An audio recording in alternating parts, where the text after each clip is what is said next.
Así es, vamos a hablar de este tema. El Ministerio de Agricultura, Ganadería y Pesca lo ubicó como un posible problema, un excedente en la producción de arroz, más esta diferencia política con el gobierno de Colombia que ha generado una guerra arancelaria, y esta guerra arancelaria ha dado como resultado la reducción prácticamente a la mínima expresión del comercio entre Colombia y Ecuador, Ecuador y Colombia. Esto hace que los productores arroceros se queden con su producto, se desfinancien, y entonces el gobierno ha decidido implementar un mecanismo de compra de este producto, de almacenar el arroz, darles liquidez a los arroceros de esa manera, un respiro, una boya salvavidas, y luego pues dar el mejor uso posible a ese arroz que va a ser almacenado. Está con nosotros ahora mismo Juan Carlos Vega, es el ministro de Agricultura, Ganadería y Pesca en nuestros estudios. Queremos darle la bienvenida y los buenos días, ministro. Bienvenido. Muy buenos días, Freddy. Encantado de estar aquí en Radio Platinum para conversar de los temas tan importantes relativos a la agricultura, a la ganadería y al sector pesquero. Gracias, ministro. ¿Cómo va este proceso de compra de arroz? El proceso está avanzando bien, siempre con ligeros contratiempos en algunos sitios, porque la gente creo que finalmente no creía que se iba a recibir el arroz directamente a los productores, que se les iba a hacer el pago en un plazo relativamente corto. También hemos tenido ciertos inconvenientes por los intentos o de entregar arroz de intermediarios o entregar arroz en malas condiciones, seguramente guardado de la cosecha anterior. Entonces ellos esperaban que desde el gobierno se reciba arroz de cualquier calidad, y ese no es el caso. Es un producto de consumo humano, de la dieta, de la seguridad alimentaria de los ecuatorianos, y obviamente siempre se anunció las condiciones de calidad en términos de humedad, en términos de ausencia de patógenos, en términos de impurezas, de que no tengan hongos, sobre todo aflatoxinas, que son hongos que son hasta cancerígenos para los humanos. Entonces eso es importante entender. Vamos ya cerca de las 11,000 toneladas acopiadas en los diferentes puntos, tanto en la provincia de Los Ríos como en la provincia del Guayas. Estamos ya cerca de que se termine la cosecha de invierno en Los Ríos, entre con más fuerza en Guayas, y de esa forma estamos midiendo las cantidades, viendo la posibilidad de recibir inclusive más de la oferta inicial de 20,000 toneladas. Lo que queremos lograr con esto es obviamente una regulación del mercado. Se estaba pagando precios excesivamente bajos, porque había oferta, dólares, obviamente, ¿no? Claro, en época de cosecha siempre hay más arroz, no necesariamente por desfase. Estaba viendo que los últimos datos del año pasado a Colombia se exportaron 28,000 toneladas, no es más allá de eso. Pero obviamente la demanda sale la oferta sale en estas épocas de cosecha donde se almacena, y la demanda viene dada por el consumo diario de cada uno de los ecuatorianos, que no es que nos podemos comer más arroz en estas épocas. Entonces hay una presión también a los precios, y por eso un esfuerzo de almacenamiento. También hemos tenido reuniones muy fructíferas con varias de las piladoras para trabajar juntos, sobre todo en apoyar al pequeño productor, al productor que tiene por debajo de las 5 hectáreas, y que se les quiere pagar el precio justo y que estos beneficios les llegue a ellos, que no se queden con intermediarios, que no se queden en otra parte de la cadena productiva, sino que les llegue directo a los productores, también con incentivos para mejorar su productividad, para mejorar la calidad de su producto, y de esa forma hay negocio para todos, no hay ninguna necesidad, porque si las piladoras sin productores de arroz no tienen razón de existir. Claro que sí. Ahora, ministro, por lo que vemos no es un proceso fácil, es decir, hay que identificar a los productores que tienen menos de 5 hectáreas, por ejemplo, que está dirigido a ellos el programa. Hay que ver que el arroz provenga efectivamente de esas propiedades, que no venga arroz de intermediarios, porque pueden haber productores que tengan 5 hectáreas, estoy inventándome, que a lo mejor no produjeron las 5 hectáreas, sino 1, 2, y viene un intermediario y le completa y dice, dale para que te compre el gobierno. Y otro de los temas es que sea un arroz en buen estado. Hay que tomar en cuenta que no es un arroz pilado, sino un arroz con cáscara, y entonces tiene que ser revisado minuciosamente para que el producto esté en las mejores condiciones para ser almacenado además. Completamente, es una serie de variables que el equipo de técnicos de campo ha estado trabajando fuertemente para hacer esta trazabilidad, para asegurarnos que venga del productor, también acompañados de tecnología, de drones, de imágenes satelitales, de diferentes puntos, desde la siembra hasta la cosecha, cómo el arroz fue teniendo también diferentes condiciones de humedad adecuada, en momentos exceso, al momentos falta de humedad, y que todo eso va impactando en la proyección del rendimiento de cada hectárea de cultivo, que permite cruzar con esto que usted dice, que de 2 hectáreas de arroz no salgan 30 toneladas de producto, sería el rendimiento más alto del mundo. Entonces eso no existe. Entonces ahí vamos trabajando desde las diferentes fases para asegurarnos, yo diría en el 90% de los casos, seguramente no podemos ser perfectos, de que sí estemos comprándole al verdadero productor, que la calidad sea la óptima, con la responsabilidad de manejar un producto de consumo humano, y que luego el pago también le llegue directamente a la cuenta del productor, del agricultor arrocero. Uh-huh. Ahora, el tema de almacenamiento, ministro, antes de pasar a otros temas, son varios los que quisiéramos aprovechar con su presencia para absolverlos. El tema de almacenamiento, los silos, ustedes tenían que hacer procesos de contratación pública, como toda entidad pública, para tenerlos listos, y el arroz que compran al pequeño productor, pues una vez revisado y que pase las pruebas técnicas del caso, pueda ser almacenado o dirigido a estos silos que estarán seguramente en la provincia del Guayas y Los Ríos. ¿Cómo hicieron este proceso y si falta aún contratar más silos?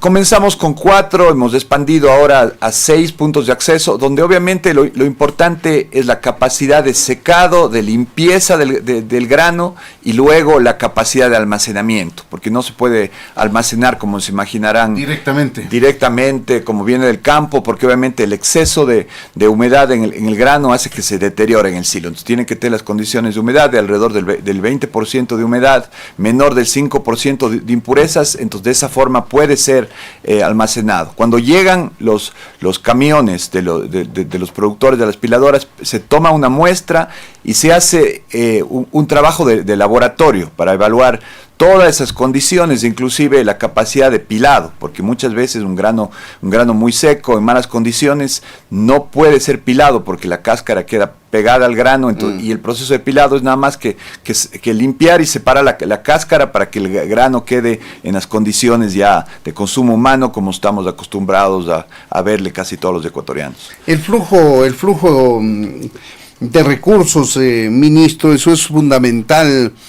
Usted dice que ya están acopiadas 11,000 toneladas, esto es un poco más del 50% del total propuesto, y significa que ya han pagado por estas 11,000 toneladas a los pequeños productores. ¿Ha salido el flujo con la rapidez anunciada por el gobierno? La mayoría de eso está pagado, se están concluyendo algunos procesos. Esto tiene un proceso un poco sui generis que le hace mucho más rápido para la forma de pago, porque los recursos se transfieren primero a Ban Ecuador. Entonces esos 8 millones de dólares están ya en las cuentas de Ban Ecuador, se cumplen con los protocolos de entrega, de recepción, de verificación de la calidad, e inmediatamente va la orden de pago a Ban Ecuador para que le transfieran a la cuenta de los productores. Son las 8 de la mañana con 16 minutos para quienes se incorporan a nuestra audiencia.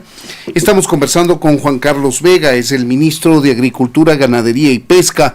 Hablamos sobre este proceso de compra de arroz a los pequeños productores de hasta 5 hectáreas. El gobierno se ha propuesto comprar unas 20,000 toneladas para ayudarles a los pequeños productores que han tenido una producción excesiva y que también no han podido colocar su producto en Colombia, los que así lo hacían. Son 190,000 toneladas que produce el país. Alrededor de 30,000 son colocadas o eran colocadas en Colombia. Ustedes saben el problema que tenemos político con Colombia, traducido en barreras arancelarias, y entonces el arroz que se destinaba especialmente hacia el sur de Colombia no ha podido salir, no se ha podido comercializar, y esta es una opción, una alternativa que da el gobierno. ¿Qué van a hacer con el arroz, ministro? El arroz, de acuerdo al decreto, puede tener varios usos. Puede ser comercializado, liberado en el mercado en base para ayudar a la seguridad alimentaria. Puede ser donado también dentro del país a gente en condiciones de vulnerabilidad. Con los desastres naturales que se están pensando, también puede ser usado en ese sentido, y también puede ser donado o exportado fuera del país. Están abiertas todas esas posibilidades de uso de la gramínea, que dan una flexibilidad interesante, inclusive para recuperar parte de los recursos, para poder seguir comprando más arroz y de esa forma ir teniendo una intervención en la cadena mucho más efectiva. ¿Estiman que esta ayuda será suficiente? Porque estamos hablando de 190,000 toneladas que exceden el autoconsumo del Ecuador. De esas 30,000 más o menos se van a Colombia o se iban a Colombia, y el resto se exportaban a diferentes sitios, pero ¿será suficiente este apoyo que está dando el Estado? O sea, realmente no es exacto lo de las 190,000 toneladas, eso varía de año a año. En este año, por ejemplo, la diferencia es casi igual oferta y demanda, sino obviamente el momento que se cosecha hay mucho más producto, pero ya cuando vamos viendo la demanda durante el año, estamos casi cuadrados entre oferta y demanda este año. Hay otros años, como por ejemplo, que entiendo que la cosecha 23-24, en cambio fue altamente deficitaria y se llegó a importar arroz de Uruguay, y la saca de arroz que ahora estamos comprando en 34 o 36 dólares llegó a venderse en 50 dólares. Entonces eso es un proceso que varía de año a año. Se está trabajando también con los productores. Entonces fluctúa entre 280,000 y 310,000 hectáreas sembradas, y ahí depende mucho de las condiciones del invierno. Y luego, como pasó este año, que en abril en cambio hubo un mes muy seco y se perdió parte de la cosecha de arroz en algunas zonas que no tienen suficiente agua de riego. Entonces eso es un proceso dinámico. Hay un trabajo también más a largo plazo que estamos trabajando con los gremios de productores, con las piladoras desde el INIAP, identificando nuevos materiales, nuevas semillas con mejores características de campo, pero también muy importante con las condiciones organolépticas y de cocción y de rendimiento del producto, para que también los consumidores estén satisfechos con los nuevos tipos de arroz. No sacamos nada sacar un arroz de altísimo rendimiento, de muy buenas condiciones de campo, pero que luego no tenga clientes en los mercados donde estamos todos los ecuatorianos como consumidores. Se está haciendo un trabajo en ese sentido para tener un arroz de mejores condiciones agronómicas, pero que cumpla también con los requerimientos de rendimiento, de cocción, de envejecimiento que requiere el mercado, el mercado del Ecuador. También buscando alternativas a las zonas sembradas del arroz con cultivos de rotación como la soya, por ejemplo. En zonas bajas también se puede utilizar la piscicultura de agua dulce como una alternativa para ciertas zonas que son excesivamente inundables y que donde se pierde la cosecha del arroz casi en 1 de cada 3 años. Entonces es una cadena muy sensible, muy importante, con mucha gente vinculada, y donde estamos tratando de impulsar el trabajo como cadena, que los productores entiendan la importancia de las piladoras, que las piladoras entiendan la importancia de trabajar con los productores, para que todos ganen lo que les corresponde. tratar de bajar al mínimo la intermediación y que ese relacionamiento entre productores e industriales sea lo más cercano posible y también se mantengan los precios hacia los consumidores, que finalmente somos la última fase de la cadena productiva del arroz. De acuerdo, ya para cerrar este tema, ministro, ¿cómo va el tema del crédito productivo que siempre va a ser necesario para los agricultores? Ese siempre ha sido un gran reto para el sector agrícola, pecuario y pesquero, porque obviamente como ningún otro sector enfrentamos los riesgos climáticos, que cada vez son más intensos. No hay otro sector de la economía que tenga esas características. Tanto riesgo. Entonces, para poder impulsar a que se entregue más crédito, más allá del que damos desde la banca pública, con tasas subsidiadas, con condiciones de plazo largas, como es el 7x7, que acabamos de ampliarle a 100 millones más. Y llegamos a 7%, 7 años, 100 millones. 7 años, 7%, 100 millones y hasta 3 años de gracia. Que es bien importante, sobre todo cuando los primeros tres, cuando las inversiones van hacia arrancar una ganadería donde se invierte en activos fijos, hacia renovar una flota pesquera de los motores fuera de borda y cosas que no se amortizan inmediatamente. Claro, suena bien esto, ministro, pero la queja de los agricultores, los pecuarios, los ganaderos, quiero decir, la gente que hace pesca, es que están ahí los créditos, pero los requisitos son bastante exigentes y no todo el mundo puede llegar a obtener un crédito del Banco de Fomento, de la CFN. Claro, del Ban Ecuador en este caso. Ban Ecuador, perdón. Y la CFN ya es una banca de segundo piso, entonces que era solamente Ban Ecuador como banca pública dando créditos activamente a los agricultores. Ahí viene la estrategia de bajar el riesgo del sector agrícola a través de seguros agrícolas, para que si es que hay un desastre climático, de ahí venga el repago. Entonces las condiciones, las tasas y también la cartera vencida que tiene el sector financiero se reduce y se puede ampliar y profundizar la capacidad de crédito. La CFN y la CONAFIPS, cada una por su lado, la CFN con la banca privada y la CONAFIPS con las cooperativas, tienen unos esquemas como de cogarantía, donde ellos garantizan parte de las operaciones y amplían la posibilidad de dar créditos de mayor riesgo al sector agrícola. Entonces, de esa forma estamos presionando para que con incentivos de mercado todo el sistema financiero tenga más alternativas y capacidad de prestar a los pequeños agricultores a pesar de sus condiciones de ser un sector de mayor riesgo. Entonces, de esa forma también se impulsa las nuevas inversiones y la mayor eficiencia que le traen al sector agrícola. Nos quedan pocos minutos, ministro, y hay algunos temas que quisiéramos absolver con su presencia. Gracias nuevamente por visitarnos y compartir con nuestra audiencia.